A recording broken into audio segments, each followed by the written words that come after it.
السلام عليكم ورحمة الله تعالى وبركاته. كي دايرين؟ بخير؟ هنية لاباس عليكم؟ اليوم ان شاء الله نشارك معكم واحد الفيديو ديال البيتموس، اوراق الاشجار المتنوعة.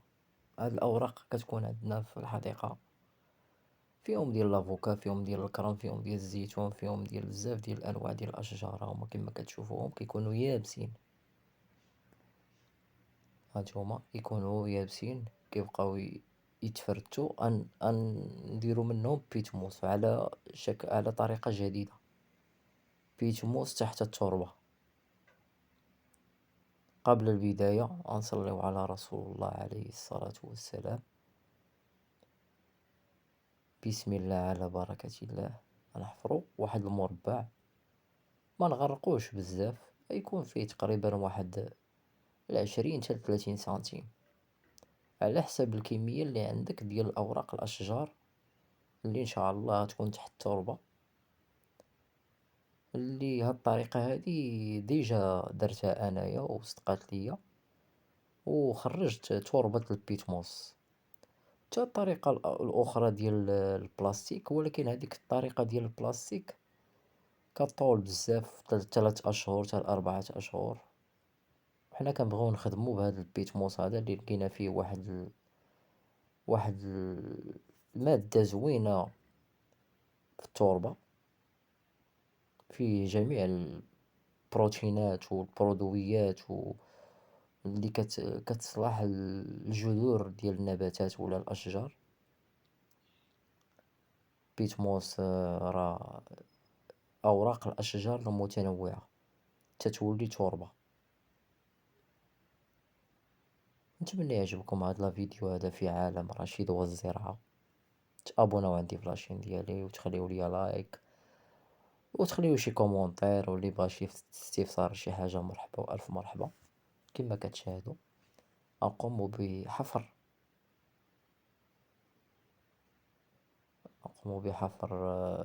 تقريبا 20 حتى 30 سنتيم. واللي بغى يغرق ماشي مشكل، انا ما كنغرقش حيت تنخدم به بزاف. هذا البيتموس هذا هو اللي صالح ليا النباتات. هانتوما كما كتشوفوا كنشدو العدلة والبالا بها باش ان شاء الله كنديروا هذه الحفرة الكبيرة باش نديروا فيها اوراق الاشجار المتنوعة، باش تعطينا بيتموس طبيعي، تربة صالحة للزراعة وغبار ولا سماد طبيعي 100%. نقوم إن شاء الله بتوسيع هذه الحفرة على شكل مربع أو دائرة. والمدة ديال هذا البيتموس هذا تحت التربة راه مدة تقريبا قصيرة، تقريبا 20 يوم حتى ل25 يوم تحت التربة تيولي البيتموس ديالنا جاهز للاستعمال. حيت في الميكا راه ما تيطول بزاف، وخص كل ساعة تسقيه، خص تقلب، خص هنا التربة ما تقلب ما والو، هو تحت التربة تيولي تا هو تربة. التربة كتاكل الأوراق كيولي تربة.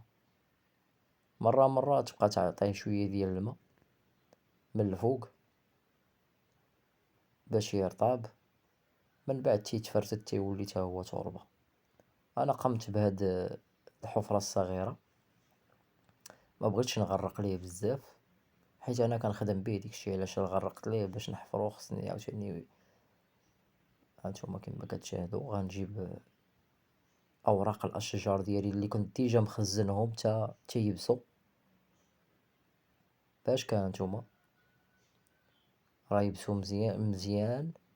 غنوريكم في آخر الفيديو كي كانوا الأوراق الأشجار خضر، من بعد خشيتهم هنا في هاد اللعيبة هادي تا ولاو هانتوما كما كتشاهدوا يابسين. هانتوما انا راه ديجا كنت دايرو في الميكا وحيدتو من الميكا لحقاش كيدير واحد التعفن في الميكا وتيجمع الدود وتيجمع بزاف ديال الحوايج في الميكا، ما صالحش. وكتخليه هانتوما هاد البلاصة راه ظلية وشمسية، كيتوصلها الشمس وتتوصلها الضل. هانتوما كيما كتشاهدو كنشدوه مزيان هانتوما كنخرجوه كنطلقوه على ديك الحفرة مزيان مزيان بهاد البالا. عملية جد سهلة ومكطلبش بزاف ديال الوقت، وحفرة يمكن لك ما ديرها في أي بلاصة، المهم ديك البلاصة تكون كتوصل ليها. باش مرة خصك تسقيها.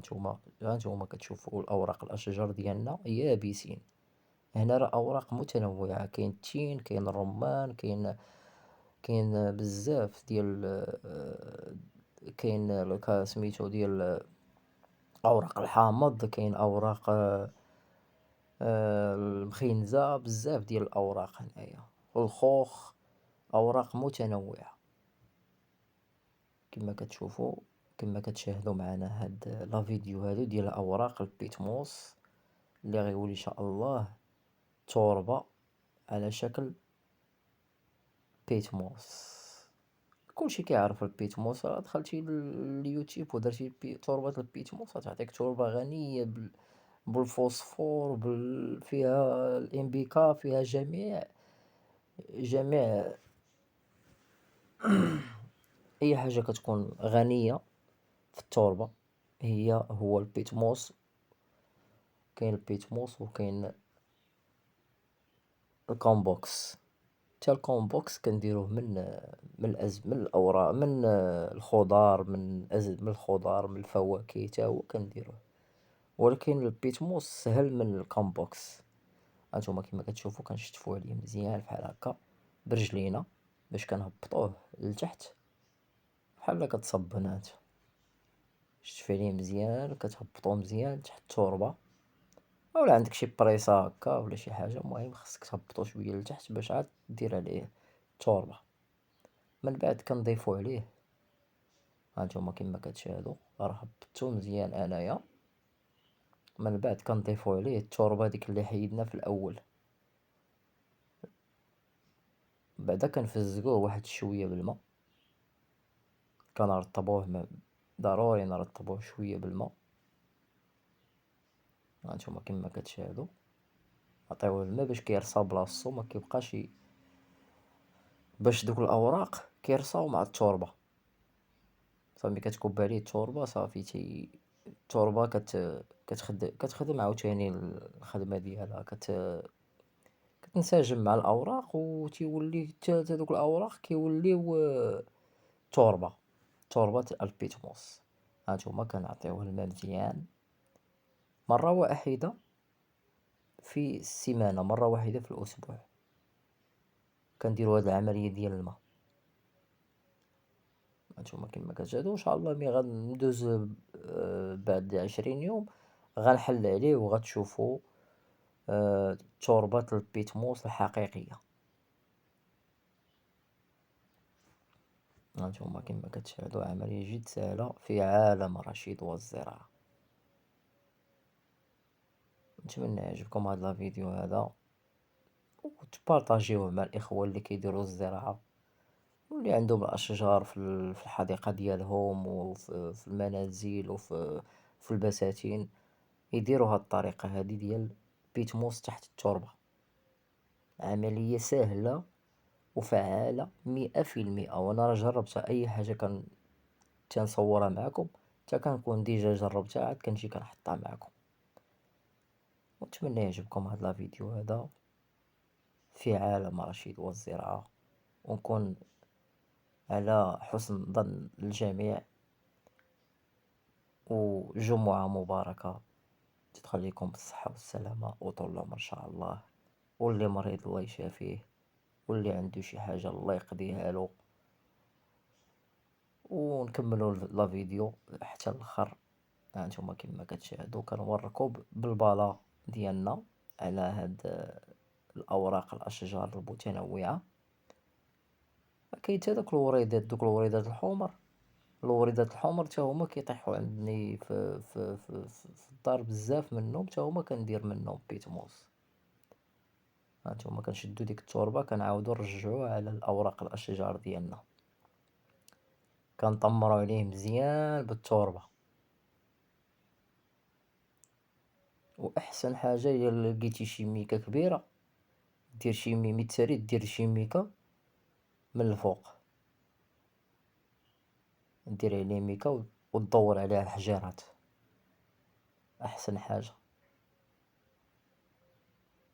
هانتوما كما كتشاهدوا، واللي ما عندوش ميكا راه ماشي مشكل، ماشي ضروري الميكا، هو راه كيصهاد تيصهاد، حيت الميكا تتسرع في تفتيت الورقة، كتولي توربة، حيت الميكا كتعطي واحد الصهد لهاد التوربة، وديما كتبقى التوربة عرقانة بحال فيها الرطوبة. إلا ما بغيتيش نتا كل مرة تسقي، دير ميكا وتقبها شوية من الفوق وخلي شوية ديال الهواء يدخل، وهذه هي الطريقة الصحيحة والأخيرة ديال هاد البيتموس تحت التراب. هانتوما كما كتشاهدوا، هادوك البلايص كاع نعمروهم، هانتوما الأرض كنساويوها كما كانت، هو راه كاين لتحت. هاد العملية ما كتطلبش بزاف ديال الوقت، 20 يوم حتى ل25 يوم تيولي كلشي تربة، كتولي هاد البلاصة هادي كلها تربة صالحة للنباتات أو الأشجار وتغرس بها أي حاجة. هانتوما كما كتشاهدوا، هذه هي الطريقة الأخيرة والسهلة هاد الغبار ديال هاد البيتموس. ودابا نمشيو إن شاء الله نوريكم كيفاش كانوا هاد الأوراق وكيفاش يبسوا وكيفاش حنا درناهم في هاد الشيء. هما هاد الأوراق من بعد ما هبطوا من الشجرة، هما النهار الأول باش كانوا يلاه خضر هاكا كيكونوا. يلا تهلاو ليا فراسكم، ونتلاقاو في فيديو آخر إن شاء الله بحول الله.